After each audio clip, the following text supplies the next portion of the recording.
ज़रूरी नहीं कि मैं 12 घंटे पढूं कि 10 घंटे पढूं, ये मैटर नहीं करता। लेकिन इस एग्ज़ाम के लिए मैं जितना पढ़ता, पूरे मन लगा के पढ़ता, लगन के साथ पढ़ता, ये सोच के पढ़ता कि ये जो अपॉर्चुनिटी मिली है इसमें अपना बेस्ट देना है, बिना सिलेक्शन की परवाह किए, बिना रिजल्ट की परवाह किए कि रिजल्ट क्या होने वाला है, मेरा उधर ध्यान ही नहीं होता। मेरा ध्यान होता कि अपना स्किल, अपना बेटरमेंट पे ध्यान होता कि हम एग्ज़ाम में अच्छा करने जा रहे हैं। अगर आप आरआरबी एनटीपीसी 2024 एग्जामिनेशन में अच्छा करना चाहते हो तो आपने बिल्कुल राइट वीडियो क्लिक किया है, क्योंकि आज के इस वीडियो में मैं एक स्ट्रेटेजी साझा करूंगा आप सबके साथ, जिनको फॉलो कर लेने के बाद आप आरआरबी एनटीपीसी 2024 में काफ़ी अच्छा कर सकते हो। तो आज का ये वीडियो बहुत ही ज़्यादा वैल्यूएबल होने वाला है, तो इस वीडियो के किसी भी पार्ट को स्किप मत करना, नहीं तो समझ नहीं पाओगे।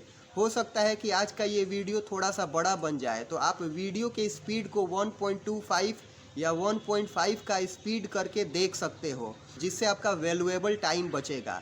वीडियो को शुरू करने से पहले एक चीज़ आपसे कहना चाहूँगा कि इस चैनल पे मैं बहुत ही वैल्यूएबल इन्फॉर्मेटिव वीडियो अपलोड करते रहता हूँ, और आपका एक सब्सक्राइब करना हमें प्रोत्साहित करता है कि और भी ज़्यादा से ज़्यादा वैल्यूएबल कंटेंट अपलोड किया जाए।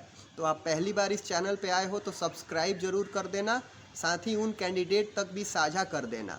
आज का ये वीडियो एक टाइम फ्रेम को ध्यान में रख के मैं बना रहा हूँ कि अगर 60 दिन का टाइम यानी कि 2 महीने का टाइम बचा रहता है एग्जामिनेशन होने में, तो मैं कैसे प्रिपरेशन करता। सबसे पहले कि मैं खुद पे भरोसा रखता, अपना विल पावर स्ट्रांग रखता कि मैं इस एग्ज़ाम में अच्छा कर सकता हूँ। ये नहीं कि खुद को डिमोटिवेट कर लेता कि इतना कंपटीशन है, इतने लोग अपीयर होने वाले हैं, कैसे सिलेक्शन हो पाएगा। मैं किसी की बातों पे नहीं सुनता, नेगेटिविटी से दूर रहता, ऑप्टिमिस्टिक हो करके, आशावादी हो करके, दृढ़ संकल्प के साथ, सकारात्मक सोच के साथ, भगवान में आस्था रख करके मैं इस एग्ज़ाम की प्रिपरेशन करता, और बिना रिजल्ट की परवाह किए कि रिजल्ट क्या होगा, या तो हमें सफलता मिलेगी या असफलता मिलेगी, लेकिन मैं रिजल्ट की परवाह बिल्कुल नहीं करता और अपना 100% एफर्ट लगाता। और मेरे को लगता कि 100% एफर्ट लगाने से नहीं हो पाएगा, 200% एफर्ट लगाना चाहिए, तो ट्राई करता 200% भी एफर्ट लगाने का। आपको पता होगा कि आरआरबी एनटीपीसी 2019 में सीबीटी 1 अकेले 133 शिफ्टों में हुआ था। तो मेरा पहला टारगेट ये होता कि अगले 60 दिनों में पर डे कम से कम 2 प्रीवियस ईयर क्वेश्चन पेपर, जो वो 133 शिफ्ट के हैं, उन्हीं में से हर दिन 2 प्रीवियस ईयर क्वेश्चन पेपर को घर पे एग्ज़ाम वाला माहौल बना करके, बिल्कुल ऑनेस्ट हो करके, बिना स्कोर की परवाह किए, स्कोर कम भी आ सकता है, स्कोर ज़्यादा भी आ सकता है, तो बिना इन सब की परवाह किए मैं कंप्लीट एग्ज़ाम वाला सिचुएशन बना करके घर पे ऑनेस्ट होकर के उन पेपर को अच्छे से सॉल्व करता।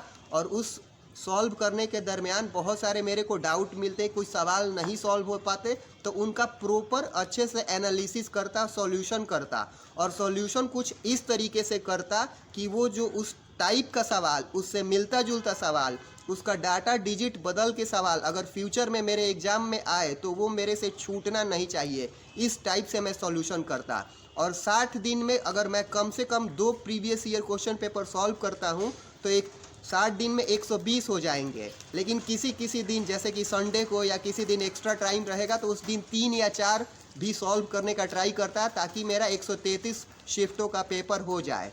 इसके अलावा आरआरबी एनटीपीसी 2024 एग्जामिनेशन से पहले आरआरबी एएलपी टेक्नीशियन, जेई, इन सब के एग्ज़ाम हो चुके होंगे, तो मैं 2024 के इन सभी एग्जामिनेशन के जितने शिफ्ट में पेपर हुए हैं, इन सभी को मैं अच्छे से सॉल्व करता, लेटेस्ट वाला, कि इसमें भी जो नए पैटर्न के सवाल हैं उनको मैं सीखने का ट्राई करता, और उसके बेस्ट सॉल्यूशन को सीखता इस तरीके से कि वो सवाल, उस टाइप का सवाल, उसका डाटा डिजिट बदल के भी क्वेश्चन आता है तो मेरे से गलत नहीं होना चाहिए, छूटना नहीं चाहिए। और किसी सवाल में मुझे ऐसा लगता कि इसका सॉल्यूशन मेरे से अच्छे से नहीं हो पा रहा है, टाइम ज़्यादा लग पा रहा है, तो मैं उसके डायरेक्ट रिजल्ट, शॉर्टकट को सीखने का भी ट्राई करता। इसके अलावा मैं 2024 और 2023 का सेकेंड हाफ, यानी कि पिछले 1.5 साल तक के करेंट अफेयर को मैं काफ़ी अच्छे से पढ़ता, क्योंकि करेंट अफेयर हमारा रैंक बना सकता है। तो इसके लिए मैं कुमार गौरव सर की फुल पत्ती वाली क्लास को पिछले 1.5 साल तक के करंट अफेयर को मैं अच्छे से देख लेता। और अगर मैं कभी थका हुआ हूँ और मेरे को लगता है कि अभी पढ़ने का मन नहीं है, तो मैं हेडफोन में 60% वॉल्यूम के साथ हर डे 30 मिनट सुनने का प्रयास करता। ऐसा करता तो मेरा हर 10 दिन पे एक बार करंट अफेयर पूरा रिवाइज हो जाता और ये साइकिल मैं एग्ज़ाम तक कंप्लीट करते रहता। और इसके अलावा अगर मेरे को टाइम मिल जाता तो मैं सेक्शनल मॉक जीके के सेक्शनल मॉक को, प्रीवियस ईयर जीके के सेक्शनल मॉक को एक दिन में 5 मॉक भी लगाया जा सकता है, क्योंकि उसमें 25 से 30 क्वेश्चन ही होते हैं।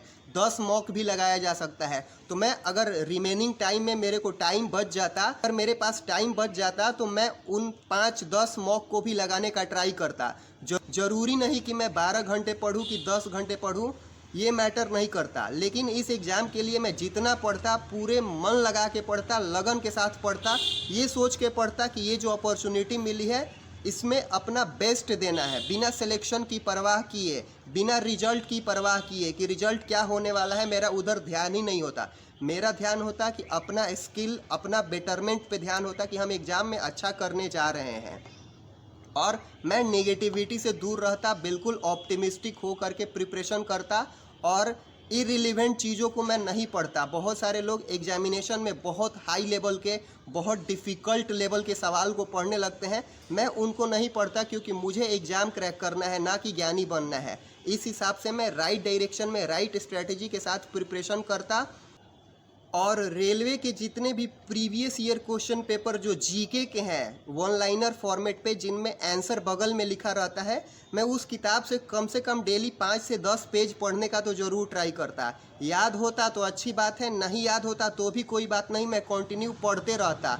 और जब किताब कंप्लीट हो जाता तो ये साइकिल फिर से रिपीट कर देता और तब तक ये करते रहता जब तक कि एग्ज़ाम ना हो जाए। और बिल्कुल आशावादी होकर के, सकारात्मक सोच के साथ, दृढ़ संकल्प के साथ, भगवान में आस्था रख के, राइट स्ट्रेटजी के साथ, राइट डायरेक्शन में मैं अपने एग्ज़ाम की प्रिपरेशन करता, बिना रिजल्ट की परवाह किए। और सबसे बड़ी बात कि जब भी मैं एग्ज़ाम देने जाता तो किसी भी सवाल को देख करके मैं नर्वस नहीं होता, पैनिक नहीं होता, घबराता नहीं कि अरे ये सवाल मेरे से छूट गया। क्योंकि एग्ज़ाम में कुछ सवाल छोड़ने वाले भी होते हैं। 100 सवाल होते हैं तो उनमें 1-2 सवाल ऐसे होते हैं जिनको हमें रेस्पेक्ट देना होता है। तो मैं उन सवालों को अगर मेरे से नहीं बन पाता तो मैं उनको देख करके नर्वस नहीं हो जाता, पैनिक नहीं होता, घबराता नहीं, बल्कि ये सोचता कि मेरे से 1 ही सवाल छूटा है, 2 ही सवाल छूटा है या 5 ही सवाल छूटा है, बट मेरे को 95 क्वेश्चन करेक्ट करने हैं। मतलब, और इस माइंडसेट के साथ मैं प्रिपरेशन करता और इस माइंडसेट के साथ मैं एग्ज़ाम में अपीयर होता। आप सभी को आपके आरआरबी एनटीपीसी एग्जामिनेशन के लिए ऑल द बेस्ट। आपने आज के वीडियो से बहुत ही कुछ सीखा होगा, तो आप मन लगा के पढ़ना, लगन के साथ पढ़िए और ये सोचिए कि जो आपको टाइम मिले हैं, इस टाइम में अपने समय का सदुपयोग करना है, मैक्सिमम यूटिलाइजेशन करना है। आप सभी को आपके एग्ज़ाम के लिए ऑल द बेस्ट।